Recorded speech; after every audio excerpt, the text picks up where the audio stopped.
मकर ध्वज जी, भील समाज का जो योगदान है, इसे बहुत ही अहम देखा जाता है हमारे देश में, हमारे राष्ट्र के निर्माण के लिए। इसमें आप क्या टिप्पणियां देना चाहेंगे? देखिए मैं शुरू से जाऊंगा, थोड़ा पीछे चलते हैं हम मुगल काल से बात करते हैं तो मुगल काल से अंग्रेजों तक आते हैं। इस समय में संपूर्ण आदिवासी वर्ग जिसमें भील और मीणा ये लोग उत्तर भारत में जागीरदारी थी इन लोगों की, इनके राज थे। छोटी छोटी जगहों पे इन्होंने अपना शासन के स्थल बना रखे थे।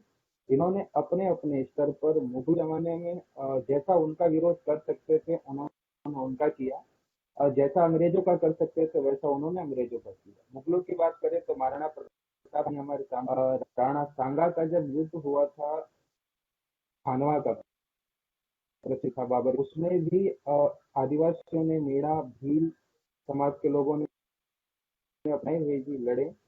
अंग्रेजों के जमाने में ये लोग 1857 की क्रांति के जो हमारे क्रांतिकारी थे उनको ये लोग सहयोग करते थे। सहयोग कैसा कि जैसे कि इनकी सूचनाओं को जंगल के रास्तों से पहुंचाना जल्दी, इनके लिए हथियार की व्यवस्था करना, युद्ध के समय और उस काल में इनके छुपने की व्यवस्था करना, इन सब चीजों से अंग्रेजों को परेशानी हुई। अंग्रेजों ने एक कानून बनाया जिसको कहा जाता था जरायम पेशा कानून।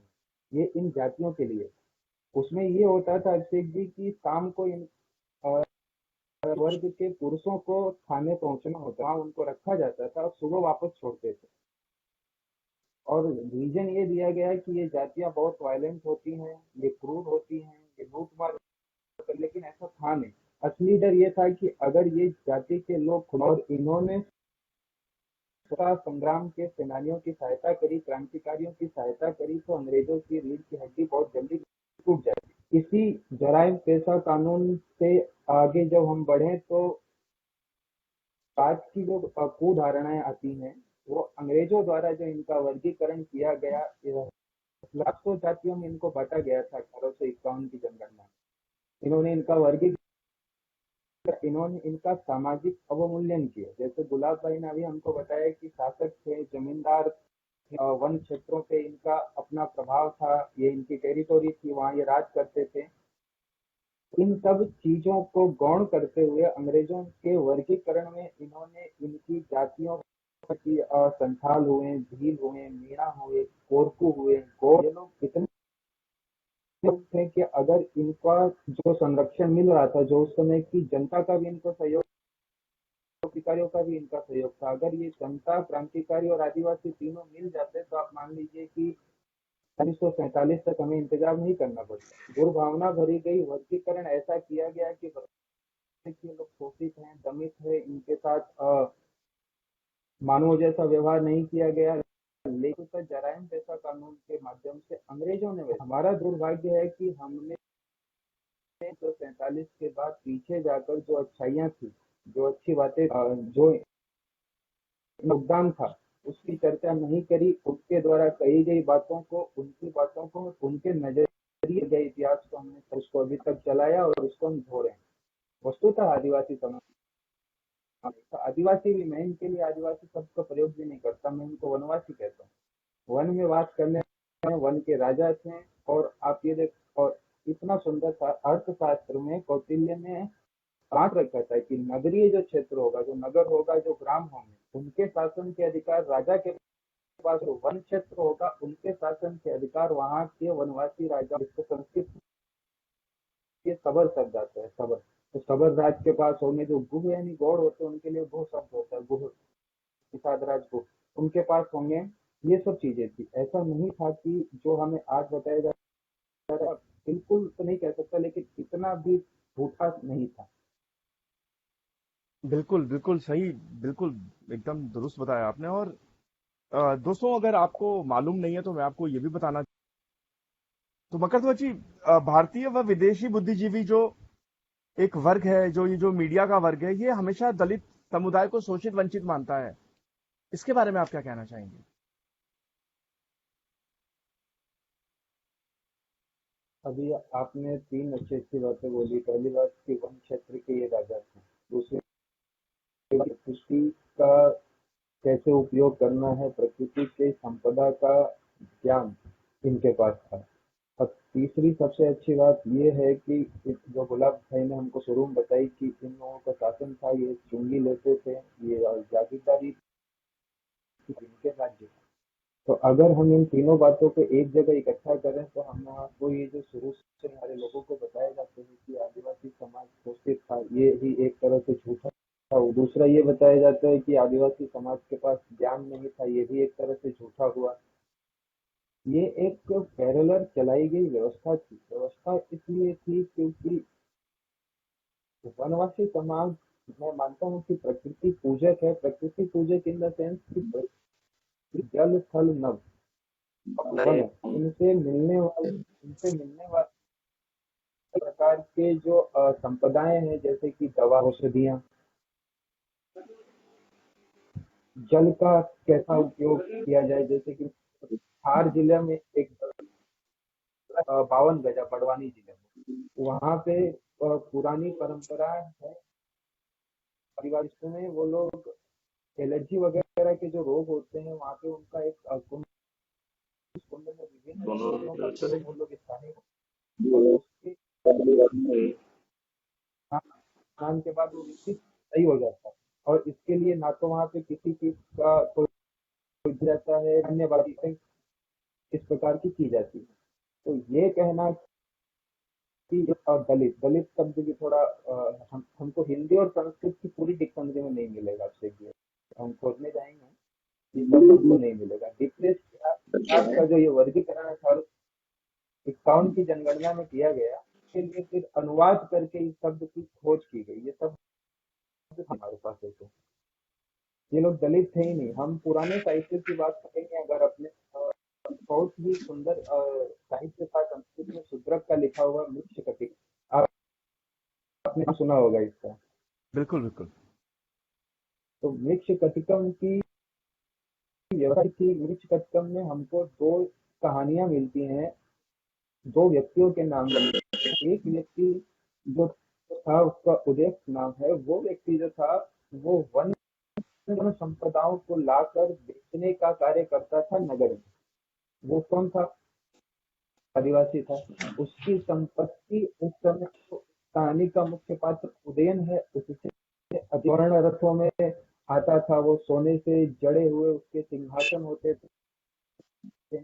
दूसरा एक पात्र है, उस पात्र का, उसकी स्पेशलिटी थी किसमें, बनाने, कमान, सर्कस वगैरह बनाने में, वो अस्त्रों का व्यापार करता था। तो हमारे साहित्य में ये भी बताते हैं कि लोग शासन के साथ अस्त्र और औषध, इन दोनों पर भी करते थे। तो जो वर्ग शासक रहा हो, जो वर्ग व्यापारी रहा हो, जो वर्ग औषधियों का ज्ञाता रहा हो, और जो वर्ग अपने क्षेत्र में निकलने के लिए कर लेने का अधिकारी रहा हो, चुंगी आदि लेने का अधिकारी रहा हो, उसको अगर हम लोग ब्लैंकली बोल देते हैं कि वो वर्ग शोषित है, ये तो एक तरह से झूठ हुआ। और उस वर्ग की जो महत्ता है, उसका जो गौरव है, उससे उसको दूर रखने की गलती तो कर रहे हैं। अगर हम लोग उनके गौरव को, उनका जो गौरव था उसी तरीके से उनको बताएं, तब जाके ये जो राय हमारे यहाँ फैलाई गई है पिछले 150 सालों में, वो धीरे धीरे दूर होंगी। इस विषय पर आगे भी ऐसी चर्चाएं करनी पड़ेगी अच्छे। बिल्कुल बिल्कुल, बहुत बहुत सही बात आपने बोली। गुलाब सिंह जी, फिर से आप। वैसे इन्होंने बहुत अच्छी बात छेड़ी थी कि आदिवासियों का इतिहास आदिवासियों के द्वारा ही नहीं लिखा गया। एकदम इनके सत्य है और सही है कि आदिवासियों के बारे में हमको जो वर्णन आधुनिक इतिहासकारों से मिलता है, इसमें उन्होंने इस उन एविडेंसेस को छोड़ा है, उनको त्यागा है, जो हमारी पुरानी गिरदावलियों, जो चारण, भाट और खुद इनके पुजारा लिखते थे, जिसमें इनका वैशिष्ट्य, इनकी ताकत, इनकी क्षमता, इनकी वास्तविक की बात करी जाती है, उनका उल्लेख नहीं किया गया, उनको नहीं लिया गया। जो हमारा इतिहास लिखा गया है, इसको मैं बहुत देखते हैं। गुलाब जी अगर आ गए हो तो एक बार वापस ट्राई कर लेते हाँ हैं। गुलाब आवाज आ जी, रही है आ गुलाब तो जी? गए।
उनका बहुत नेटवर्क इशू हो रहा है। जी वो मैंने रहा है, लेकिन नहीं हो पा रहा है, बात भी नहीं हो पा रही है, तो फोन पे भी नहीं हो पा रही चलिए इस दिशा को हम तब तक कंटिन्यू करते हैं और है। इस ये होता है डिस्कशन जब को भी। तो मकर जब ध्वज सच जी, की बात। आपको ऐसा नहीं लगता कि ये जो पाश्चात्य सभ्यता में रंगे लोग थे, जिन्होंने इस देश के ताने बाने को तोड़ दिया, जैसे आप खुद एक ब्राह्मण हैं, मैं भी ब्राह्मण हूँ, ब्राह्मण समाज से बिलोंग करते हैं। इस देश में सैकड़ों जातियां, जनजातियां, धर्म संप्रदाय के जो लोग रहते हैं, हर धर्म का, हर एक समुदाय या संप्रदाय का, आपको नहीं लगता कि जो इतिहास ऐसे तोड़ मरोड़ के पेश किया गया है, अगर कोई किसी वक्त, अगर एजुकेटेड अगर एक सोसाइटी है तो उसको हमेशा शोषण करने वाला दिखा दिया गया इतिहास में। अगर एक सोसाइटी ऐसी है कि जैसे अभी जो ये डिस्कशन आज पूरा भील समाज के ऊपर हो रहा है, कि जो कभी सबसे ज्यादा ताकतवर रहे हैं, जिनका वन्य क्षेत्र पर अधिपत्य रहा है, उनको ऐसा दिखा दिया जाता है, आपस में तोड़ मरोड़ के ऐसे इतिहास को पेश कर दिया जाता है कि जैसे इनके पास कभी कुछ था ही नहीं या ये कभी किसी लायक नहीं है। तो ये जो बुद्धिजीवी है या जो एक वर्ग है जो ऐसी मुहिम चलाता है और एक ऐसा इतिहास लिखता है कि जिससे जो आक्रांता है उनका महिमा मंडन हो जाता है, और जिन्होंने सच में इस राष्ट्र के लिए कार्य किया है उन्हें बहुत ही, एक तरीके से कहा जाए कि देशद्रोही किस्म का या ऐसा दिखाया जाता है जिन्होंने समाज का शोषण किया है। तो इससे सामाजिक मूल्यों पर कितना असर पड़ता है? इससे हमारे सामाजिक मूल्यों और जीवन मूल्यों पे कितना असर पड़ता है, ये तो अब हमें 2020, लेकिन हम थोड़ा पीछे जाते हैं तो हम ये देखें कि आखिर इतिहास को नजरिए से या फिर ऐसा क्यों लिखा गया। हमारे जो पिछले शासक थे वो या तो तुर्की से आए, तो जो हमारे गुलाम वंश के थे, कुतुबुद्दीन ऐबक, इल्तुतमिश वगैरह। उसके बाद मंगोल से मुगल आए, और फिर बाद में अंग्रेज आए ब्रिटेन से। इन्होंने समाज के हिसाब से, उनके यहाँ जो ट्राइब्स का कल्चर होता था, उनके यहाँ जो शोषण होता था, उनके यहाँ जो गुलाम दास की परंपरा होती थी, उनके यहाँ जो फेडरलिज्म था, उसके हिसाब से हमें देखने की कोशिश कर, हमारे समाज को आंकने की कोशिश कर। उन्होंने, क्योंकि उनके पास वो चीजें हमारे यहाँ चल रही थी, वो सारी चीजें उनके लिए नहीं थी। हमारे यहाँ विद्या की, और आप खुद जानते हो कि जब बात की जाती है तो पुराने जमाने में हमारे यहाँ कहा जाता था कि सरस्वती की पूजा करो, लक्ष्मी अपने पास अपने आप आएगी। लेकिन पाश्चात्य और अरेबियन साइड से आने वाले, इस्लाम की तरफ से आने वाले शासकों में, और वहाँ का जो मूलभूत सिद्धांत है वो बिल्कुल इसके उलट है। आप ये देखो कि चाहे महमूद गजनवी आया, चाहे कुतुबुद्दीन ऐबक आया, चाहे इल्तुतमिश आया, कोई आया यहाँ पे, आखिरी तक हमारे बात करें औरंगजेब तक।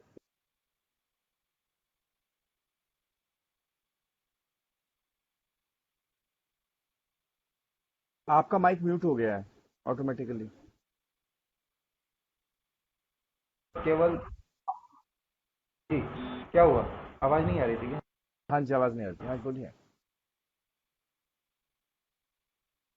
मैं ये कह रहा था, मैं थोड़ा पीछे जाता हूँ वापस, कि मुगल शासकों ने और अंग्रेज शासक, इन दोनों की इच्छा ये नहीं, इन्होंने शासन हमारे ऊपर इसलिए नहीं किया कि ये लोग भारत का पोषण करेंगे, भारत का संवर्धन करेंगे, भारत की सभ्यता संस्कृति को बचा के रखेंगे। इनका ये एकमात्र उद्देश्य ये था कि भारत के धन का जितना ज्यादा दोहन और शोषण किया जाए, करा जाए, भारत के ऊपर राज किया जाए। अब जब राज शोषण करने की नीति से अगर कोई आता है तो उसके पास वो केवल डाले, बिना वर्गीकरण किए, बिना विभक्त किए, बिना वहाँ के समाज को बांटे, वो ऐसा नहीं कर सकता। भाई भाई में लड़ाई अगर होती है तो तीसरा किसी भाई के कान भरता है, तभी होती है। बिल्कुल। ये जो टेक्टिक थी पुरानी, इन्होंने इन्होंने उसको आजमाया, उसी पे लेके चले। और जब हम आजाद हुए तो हम लोगों ने क्या किया, हमने गलती ये करी कि हमने जब अपने इतिहास को लिखना चालू किया, उसको बनाना चालू किया, उसको संधारित करना चालू, हमने अपने जो रेफरेंस थे उनको केवल कथा कहानियों की किताबें माना, उनको हमने दूर किया। और हमने जो मुगलों के परिप्रेक्ष्य में उनके जो दरबारी थे, चाहे जैसे अब हुआ, बदायूनी हुआ, या फिर अंग्रेजों के जो थे, मैक्स मुलर हुआ, विल्सन हुआ, टर्निज हुआ, इनके द्वारा लिखी गई बातों को, इनके द्वारा लिखे गए साहित्य को सच उसका परीक्षण नहीं किया, एज इट इज उसके हिसाब से हमने अपनी क्रोनोलॉजी लिखी, अपना इतिहास लिखा। और इन्होंने जो जो धारणाएं, जो जो अवधारणाएं, जो जो परिभाषाएं अपने साहित्य, अपने लेखन में उपयोग करी, जो उनके वहां घटता था, उसको हमने इसे एज इट इज अपनाया। और यही मुख्य कारण रहा कि आज जो जातिगत वैमनस्य फैलता है, ये बात सिर्फ समझाई जाती है कि ये बड़ा था, ये छोटा था, ये ऐसा है, इसने इसका शोषण किया, ये शासक था।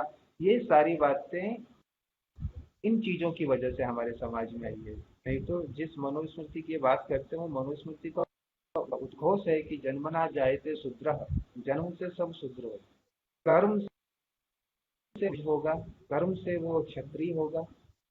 अपने आप ये कहावत है ना कि जब तक जनेऊ नहीं हो जाए, नहीं पढ़ लो, तब तक तुम ब्राह्मण थोड़ी हो, तब तक आप शूद्र हो। तो इन सब चीजों को, हमारी परंपराओं को और हमारी आस्थाओं को, हमारे सिद्धांतों को धीरे धीरे 100-150 सालों में हमसे दूर किया गया। आजाद होने के बाद उसमें थोड़ी तेजी आई। क्यों तेजी आई? क्योंकि से जब हमने अपना इतिहास लिखना चालू किया, जब हमने अपने सिलेबस बनाने चालू किए, जब हमने अपनी यूनिवर्सिटियों को स्टेब्लिश किया, तो हमने उस समय की जो कम्युनिस्ट लॉबी थी, जो वामपंथी थे, उनको यूनिवर्सिटियों के चांसलर नियुक्त किए, उनको हमने पाठ्यक्रम समितियों के अध्यक्ष नियुक्त किए, उनको इतिहास लेखन की जिम्मेदारी दे दी पूरी की पूरी।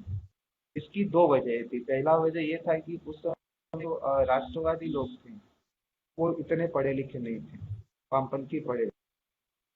दूसरा, वामपंथियों के राजनीतिक कनेक्शन दोनों तरफ से स्ट्रॉन्ग, की तरफ से भी स्ट्रॉन्ग थे और उस समय की जो कांग्रेस, उसकी तरफ से भी स्ट्रॉन्ग थे। तो जोड़ से जो हमारे पास साहित्य और भारत को जानने की जो स्रोत क्या है, वो इतने विस्तृत निकले, जिन्होंने आज हमारे समाज की ये स्थिति कर। बिल्कुल बिल्कुल। और ये हमारे देश की विडंबना है कि जहां पे कांग्रेस जो शब्द है उसका मतलब होता है बड़ा व औपचारिक सम्मेलन या अनेक छोटे सम्मेलन। यहाँ पे जब कांग्रेस की बात होती है तो एक पार्टी अपने आप को प्रोजेक्ट करती है कि हम ही हैं। और इससे शायद जो अंग्रेजों ने एक नीति जो शुरू की थी, फूट डालो शासन करो की जो नीति, और जिसके जैसा आपने बताया कि हमारे इतिहास को तोड़ा मरोड़ा गया। और एक ऐसा समुदाय जहां, या एक ऐसा समाज आप कहिए कि जहां सारे समुदाय मिलके रहते थे, जहां सारे धर्म के लोग मिलके रहते थे, हिंदू मुस्लिम सिख ईसाई जैन बौद्ध पारसी और भी जितने भी जो धर्म थे, सैकड़ों धर्म इस पावन भूमि पे पनपे और आज भी पनप रहे हैं। और उसके बाद इतिहास बदल दिया जाता है, उसके बाद देश के टुकड़े होने शुरू हो जाते हैं, और उसके बाद आम जनमानस की धारणा यह बना दी जाती है कि अगर अगर आपके सामने हिंदू खड़ा है और अगर आप मुस्लिम हैं, या आपके सामने मुस्लिम खड़ा है आप हिंदू हैं, हमारे अंदर चाहे इसका बहुत हद तक मैं बोलूंगा कि जो सोशल मीडिया है इसका भी अब एक बहुत बड़ा रोल है कि जहां वो एक तरफ अवेयरनेस क्रिएट कर रही है, वहीं पे कई लोग ऐसे हैं जो नफरत फैला रहे हैं, जो अलग अलग जी मजहब के संप्रदाय के जो बच्चे, खासकर बच्चे, आपको पता होगा कि उनको टारगेट करना बहुत आसान होता है, उनका ब्रेन वॉश करना बहुत आसान होता है। तुम्हारे दादा को फलाने ने मारा था, तुम्हारे दादा के चाचा के ताऊ, मतलब आपके पूर्वजों को इसने मार दिया, उसने मार दिया। इतिहास ऐसा बदल दिया गया है कि शायद जहां लोग एक साथ एक दूसरे के साथ खड़े होते हैं, पिछले 15 20 30 सालों में इस देश का माहौल ऐसा हो गया कि लोगों के अंदर एक जो ट्रस्ट फैक्टर है, एक दूसरे पे विश्वास करने की क्षमता, वो कम हो रही है। तो इसको बनाने के लिए अभी या तो जो वर्तमान सरकार है या जो अलग अलग राज्यों में सरकारें हैं, इन्हें क्या करना चाहिए कि ये जो ट्रस्ट है ये पुनर्स्थापित हो। या आपने स्वतंत्रता का अधिकार देके मीडिया को यह हक दे दिया कि मीडिया जो चाहे वो स्टोरी दिखाए, जिसको चाहे अच्छा दिखाए या जिसको चाहे बुरा दिखाए। क्या अब आपको ऐसा नहीं लगता कि कुछ ऐसे कानून बनने चाहिए, और ऐसे स्ट्रिक्ट कानून बनने चाहिए कि जो हल्की सी भी मीडिया की आजादी का फायदा उठाते हुए फेक न्यूज दिखाने की कोशिश करे, उन चैनल को बैन कर दिया जाना चाहिए, उन रिपोर्टर्स को अरेस्ट कर लेना चाहिए, कुछ ऐसा होना चाहिए कानून? ये एक साथ कई सवाल आपके सामने रख दिए मैंने जी, क्लब इसमें करके। दो तरफ, बिल्कुल, इनको हम अलग अलग समझते हैं। पहले हम ये समझते हैं, हम भारत की बात करें तो हमारे वेदों ने दो उद्घोष किए हैं, याद रखना बहुत जरूरी है। पहला ये कि माता भूमि पुत्रो अहम पृथ्वी है, इस धरती में है और मैं इस पृथ्वी का पुत्र हूँ। तो इस भारत की सोच ये थी, जो विचारधारा ये थी कि पूरी धरा मेरी माँ है और पूरी पृथ्वी का मैं पुत्र। वो शुरू से ही समष्टिगत रहा, सबको साथ लेके चलने की बात करता होगा। और यही कारण था कि हमने आप मतलब कि कई लोगों के लिए आश्चर्यजनक तथ्य है कि इस्लाम आगे बढ़ रहा था, अरब की तरफ आया, को कब्जा किया, तो पारसियों को हमने रखा, भारत ने शरण दी। जब अरब के बाद अगर कहीं कोई मस्जिद बनी है पूरे दुनिया में, तो वो मस्जिद आपको पता होगा कि हमारे यहाँ भारत में बनी है, केरल में। अरब के बाहर पहली मस्जिद भारत में बनी है। विलुप्त प्राय जो धर्म है, जो इतने संप्रदायों के साथ लोग रह रहे हैं, हम लोग भारत का जो मूल सनातन धर्म था वो इतना सहिष्णु था कि इसने शुरू से वैचारिकता, बात करना, मतांतर, शास्त्रार्थ का सम्मान किया। और यही कारण था कि सनातन से बौद्ध पंथ निकला, जैन निकला, सिख निकला और अन्य अन्य दूसरे पंथ निकले, जैसे कि साउथ में लिंगायत, ये भी हमसे ही निकले हुए। ये क्यों था? क्योंकि हम सम्मान करते थे, हम कहते थे कि अच्छा है, आपको चलिए, आपको जीने की पद्धति पसंद आई तो आप इस हिसाब से जिए, लेकिन आप हमसे मिल के जिए, आप हमारे साथ जिए। ये जो हमारे भारत की मूल भावना थी। दूसरा एक उद्घोष आता है कि वसुधैव कुटुंबकम, जो कि उसी की बात को पूरा करता है कि ये जो पूरी वसुधा है, इस वसुधा में पृथ्वी में रहने वाला प्रत्येक व्यक्ति, मानुष, जीव, वो हमारा परिवार है। वसुधैव कुटुंबकम नहीं कहता था कि प्रत्येक व्यक्ति परिवार है, वो ये कहता था कि इस पृथ्वी पे रहने वाला जीव मात्र हमारा परिवार है। तो जिस भारत की सोच ऐसी थी, जो सोच समष्टिगत थी, सबको साथ लेके चलना थी, वो जब धीरे धीरे वक्त के प्रवाह से हमारी मानसिकता जो थी, उससे हमारी गुलामी के काल से इसने चीजों को आगे बढ़ाया, हम विखंडित हुए। और उसके बाद जो मेन रोल आता है वो आता है कम्युनिस्ट साथियों का। इन्होंने क्या किया? इन्होंने भारत के हिसाब से कम्युनिज्म को लाने की कोशिश नहीं करी। इन्होंने वो किया कि कम्युनिज्म रूस में चला, जो कम्युनिज्म चीन में चला और जो ब्रिटेन से निकला, उसको एज इट इज भारत पे थोपने की कोशिश करी। अगर ये कम्युनिज्म मॉडिफाई होके आता भारत में, तो शायद ये भारत के लिए लाभदायक होता, लेकिन ऐसा हुआ नहीं। कम्युनिज्म ने क्या किया? ये लोग 1920 के पहले 1820 में एक्टिव हुए तेजी से, ये लोग आगे बढ़े। इनका ढर्रा सिर्फ ये था कि जो इस राष्ट्र को जोड़ने वाली चीजें थी, जो इस राष्ट्र की संस्कृति थी, जो इस राष्ट्र की सभ्यता थी, उसको इन्होंने गिन गिन के हीन बताना चालू किया। आयुर्वेद की बात अभिषेक जी उस जमाने में पिछड़ेपन की निशानी मानी जाती थी और आज भी मानी जाती है, जबकि आयुर्वेद जुड़े हुए 960 पेटेंट यूके और अमेरिका वालों ने हमारी पुस्तकों को पढ़ के करवाए हैं। तक अमेरिका के पास पेटेंट है, अदरक तक उनके पास पेटेंट, और हम आज इसका उपयोग नहीं कर पाते। आप जो ये कह रहे हैं कि हम वापस जुड़ेंगे कैसे, हमारे में एकता कैसे आएगी, हम लोग साथ कैसे आएंगे, तो इसका सिर्फ एक मार्ग, वो मार्ग है कि जो हमारा राष्ट्रीय गौरव है, जो हमारी संस्कृति है और जो हमारी सभ्यता है, उसको ज्यादा से ज्यादा उद किया जाए, अत्यधिक लोगों तक इसकी जानकारी पहुंचाई जाए, लोगों को जागरूक किया जाए, उन पूछा जाए, झकझोर कर बताया जाए कि तुम हो कौन। जब वो इस बात को जान लेगा, जो ये वैमनस्य की बात है, जो इस समय हमारे अंदर बंटवारा चल रहा है, वो कम होगा। दूसरी बात चाहिए हिंदू मुसलमान की जब हम बात करें, तो ये इतना देश था, उस देश की वजह दूसरी थी। वो देश था कि मंदिर तोड़े का देश था। औरंगजेब के खिलाफ जोधपुर के राजा जसवंत सिंह जी भी थे और शिवाजी जी भी थे। कारण क्या था कि मंदिरों को तोड़ा गया, जजिया लगाया। इसके अलावा कोई देश तो नहीं था। जसवंत सिंह जी इसी औरंगजेब के लिए युद्ध लड़ते हुए बुरहानपुर में शहीद हुए। ये देश आगे बढ़ा, ये देश भी इन्हीं वामपंथियों की देन है। कैसे देन है? उन्होंने मुस्लिम लीग नाम की एक पार्टी खड़ी की। मोहम्मद अली जिन्ना, जिनको इस्लाम शायद क ख ग आता हो या नहीं आता हो, मैं नहीं कह सकता, लेकिन उनके बारे में जितना पढ़ा उससे ये लगता है कि इस्लाम के मूलभूत सिद्धांत, तो झूठ नहीं बोलना, शराब नहीं पीना आदि से एकदम दूरी थी, को आगे बढ़ाया गया। आपको आश्चर्य होगा कि जो उस समय 1935 के इलेक्शंस के बाद जो वोटिंग हो रही थी, तो मुस्लिम लीग के प्रचार करने के लिए कम्युनिस्ट पार्टी के लोग पहुंचे। ये इनका गठजोड़ था। इनको ये बात समझ में आई थी कि भारत को जब तक अलग अलग टुकड़ों में तो नहीं तोड़ सकते, लेकिन भारत के अंदर ही हम रिश्त, धर्म के नाम पे, समाज पे, जाति के नाम पे अगर हम नहीं डालेंगे, तो भारत पे शासन करना मुश्किल। ये बात कम्युनिस्टों को और अंग्रेजों को भी समझ। अगर आप अभिषेक जी, हम मैं ये दावे से कहूँ कि भारत में अगर 10 साल तक सामाजिक और जातीय विवाद न हो, अंदर से आंतरिक स्थिति हमारी मजबूत हो, तो 10 साल में हम एशिया पैसिफिक में नंबर 1 होंगे।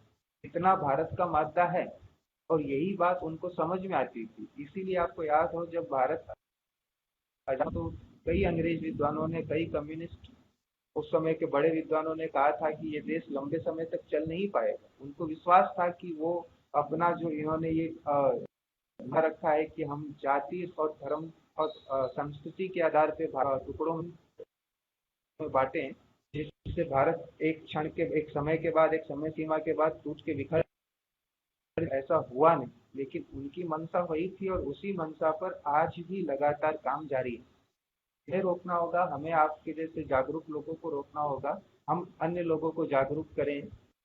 किसी एक संस्था, किसी एक सरकार, किसी एक समाज सेवी संस्था के बस का ये सौदा नहीं है। बिल्कुल। और मीडिया के रोल को आप कैसे देखते हैं? मीडिया का रोल, मीडिया, मेरे को लगता है भारत में मीडिया नाम की तो चीज है नहीं, साफ बात।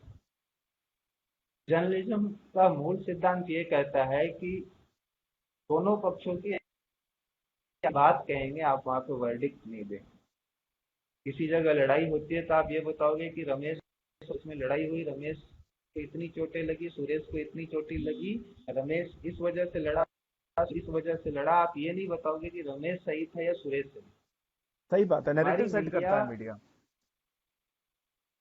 हमारा मीडिया जो क्या करता है, ये नैरेटिव सेट करता है, ये एक जिले को लेके चलता है। जैसा कि चीन को सारे के सारे, चाहे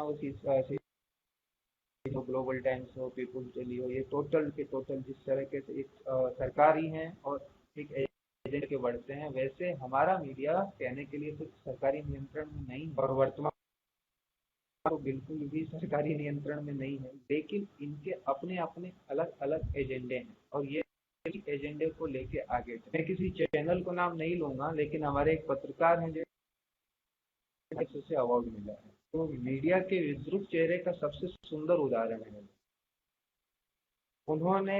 मैं उनको बहुत क्लोज से अब फॉलो करता हूँ। मैंने उनसे उनके किसी कार्यक्रम, किसी आर्टिकल में समष्टिगत बातें नहीं देखी। वो हमेशा एक पक्षीय चलते हैं। एक पक्षीय और एक देशीय चलना जो हमारे मतलब कि इस माध्यम से मैं कहना चाहूंगा कि मीडिया के बड़े हिस्से का चेहरा बना हुआ है, उससे ही हम सबसे ज्यादा नुकसान है। हमारा संविधान इनको इतनी ताकत देता है फ्रीडम ऑफ स्पीच के नाम पर, इनको बोलने का, इनको कहने का, इनको नैरेटिव सेट करने की पूरी छूट देता है, जिससे ये लोग अपना एजेंडा चलाने, एक पक्षीय और एक देशीय बात करने में खुला दुरुपयोग करते हैं। इसको रोकने के लिए सरकार कोई सख्त नियम या कानून तो नहीं बना सकती, क्योंकि अगर बनाई जाएगी तो यही एडिटर गिल्ड्स और इसी मीडिया के लोग बैठ के ये कहेंगे कि भारत में प्रेस का गला घोटा, और इनकी लॉबी इतनी तगड़ी और मजबूत है कि यूएस से लेके यूएस तक और चाइना से लोग इनके सपोर्ट में खड़े हैं। ये भारत सरकार ऐसा कोई निर्णय नहीं ले सकती, लेकिन हाँ, एक निवेदन हम उनसे करना चाहेंगे कि आप जो अब फेक न्यूज जब प्लेड होती है और जब वो चलती है और जब बाद में पकड़ी जाती है, तो उस फेक न्यूज को देने वाले, उसको चलाने वाले के ऊपर चलिए हम क्रिमिनल कार्रवाई नहीं करते हुए, लेकिन कम से कम कुछ दिन के लिए उसको पत्रकारिता करने से रोकने का तो प्रावधान ला सकते हैं। अगर नियंत्रण करना चालू करेंगे, अंकुश देना चालू करेंगे, अंकुश लगाना चालू करेंगे, तो धीरे धीरे शायद भारत का मीडिया समझे कि वो भारत का है, उसे भारत की बात करनी है, भारतीय पक्ष को रखना है, न कि किसी का एजेंडा चलाना है।